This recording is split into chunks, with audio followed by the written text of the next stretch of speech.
5 years ago, a large clothing manufacturing company in Bangladesh collapsed, killing more than 1,000 people and injuring more than 2,500. Among the products found there were Western brands that we can find around us and we wear on a daily basis. So we're going around the campus today to find out what do the students know about their clothes, where they're produced and how they're produced. So, let's go.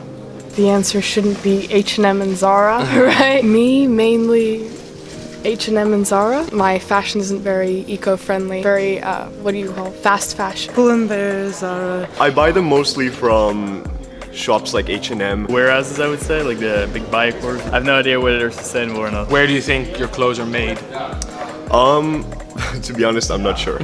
On some of my clothes it says made in Bangladesh or somewhere. Probably by children in very bad condition factories. And no, I'm really unaware actually. Where's this shirt from? I have no idea. Probably, Can we look at the label quickly? If it's on there, yeah, go ahead. Yeah? Okay, great. So did you know it was made in Vietnam? I have no idea, but it's a beautiful country, good food as well. So the clothes you're wearing right now, are they sustainable? I think probably mostly not. I realize now I don't know where my clothes necessarily come from.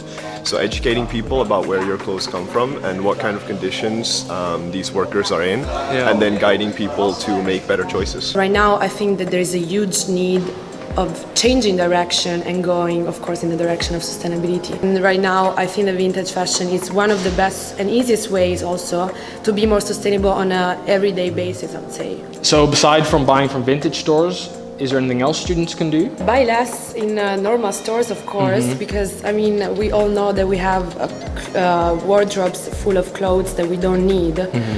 And go to a store. They're like more transparent also in the supply chain and the production processes in general.